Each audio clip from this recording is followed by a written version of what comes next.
Assalamualaikum warahmatullahi wabarakatuh. Alhamdulillahirabbil alamin. Wabihi nasta'inu ala umuri dunya waddin wa la hawla wa la quwwata illa billahil aliyyil azim. Asyhadu an la ilaha illallah wahdahu la syarika lahu wa asyhadu anna Muhammadan abduhu wa rasuluh.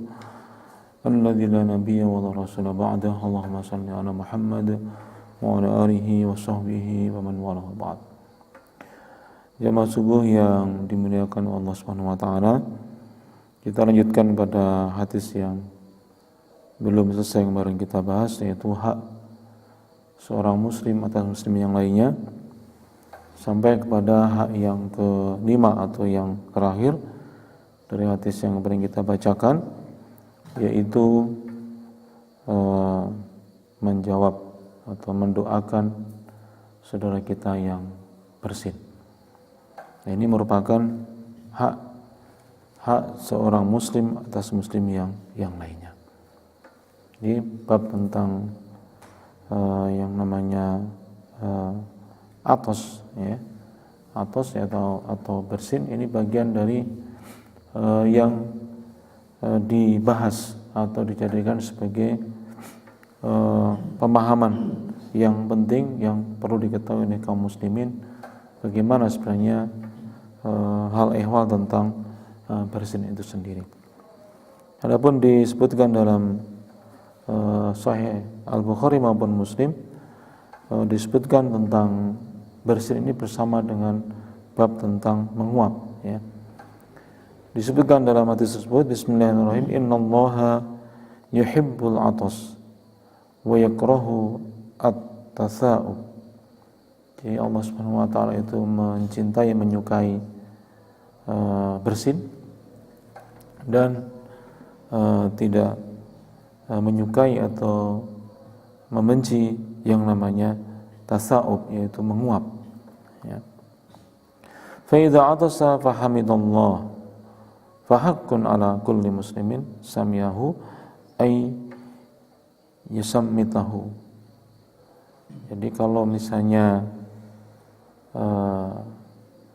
bersin, ya, maksudnya kalau ada yang bersin, kemudian orang yang bersin tersebut itu mengucapkan alhamdulillah, ya, maka hakun ala kulli muslim samiyahu ay yastamiyahu. Jadi wajib bagi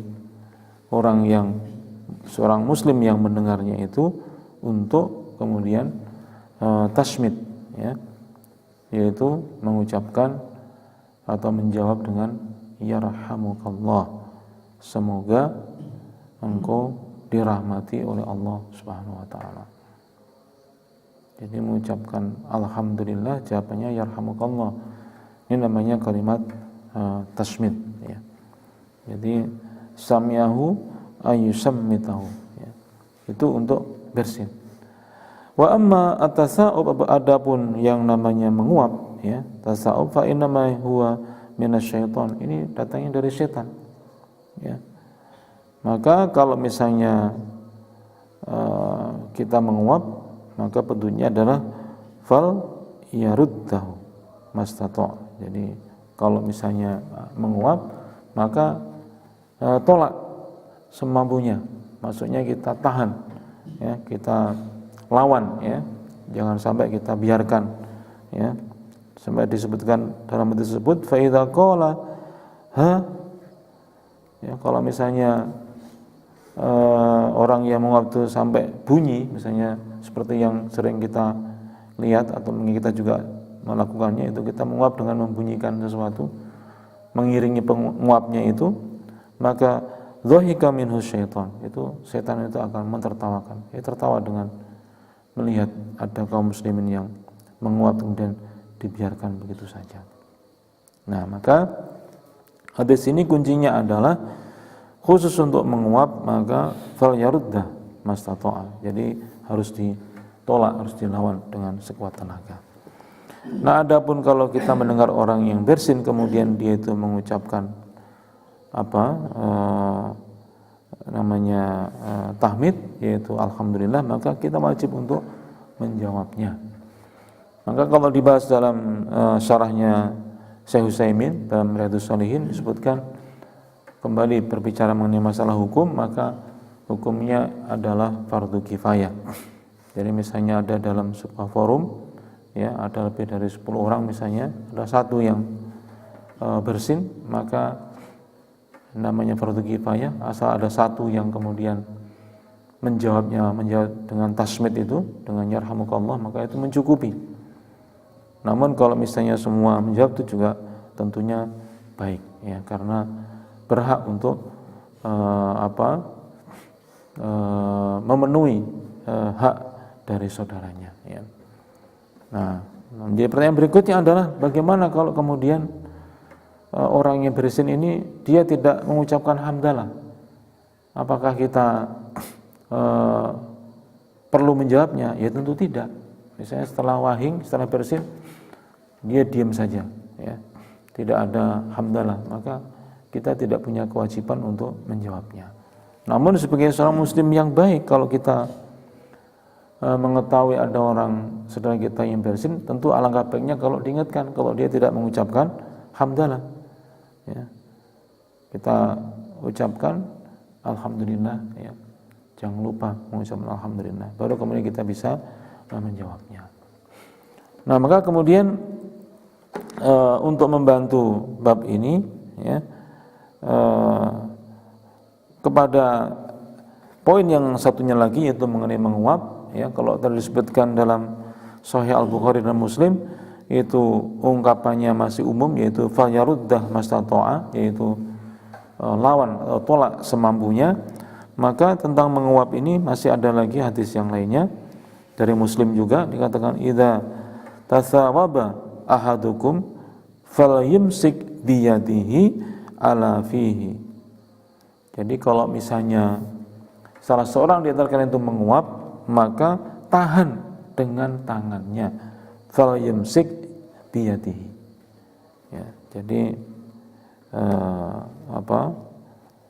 ala fihi, jadi supaya menahan nguapnya itu dengan tangannya ke mulutnya, ya. Jadi maksudnya memang tidak disebutkan di sini apakah iyatnya itu yumna atau misalnya itu adalah yusra. Jadi apakah kanan atau kiri itu tidak disebutkan, ya. Silakan kalau mau kanan mau kiri silakan, ya. Namun untuk etikanya, yang kalau bisa adalah ya kanan ke kiri juga tidak mengapa. Ada juga yang menggunakan etika yang ya walaupun tidak disebutkan dalilnya secara sharih, misalnya kalau menguap menutupi tangan kanan boleh menggunakan bagian dalamnya, ya, misalnya begini. Tapi kalau misalnya pakai tangan kiri dianjurkan menggunakan punggung tangannya, jadi misalnya begini, ya. Itu walaupun tidak disebutkan, tapi itu juga bagian yang saya kira juga tidak jelek kalau kita amalkan. Nah, maka kemudian berikutnya adalah apa sebenarnya hikmah di balik bersin dan menguap itu sendiri, ya. Kalau kita sebutkan, ternyata tentang bab ini, ya, sudah pernah dibahas, ya, disebutkan dalam syarahnya Muslim, ya, dan juga syarahnya Bukhari. Ibnu Hajar dia mengutip pendapatnya Imam Al-Khattabi yang mengatakan bahwa makna cinta dan benci, itu yuhib dan yakroh, yaitu mencintai, menyukai yang bersin dan tidak menyukai yang yang menguap itu disebutkan argumen yang relatif ilmiah itu disebutkan bahwa bersin itu terjadi karena badan yang kering dan pori-pori kulit itu terbuka, ya, dan tidak tercapainya rasa kenyang. Nah, ini berbeda dengan orang yang menguap. Kalau menguap itu terjadi karena badan yang kekenyangan dan badan terasa berat untuk beraktivitas. Nah, ini karena banyaknya makan, biasanya begitu. Maka bisa dikatakan bersin itu menggerakkan orang untuk bisa giat beribadah karena terpulihkan kembali, dan sedangkan menguap itu adalah mendatangkan rasa malas. Ini disebutkan dalam Fathul Bari. Ya.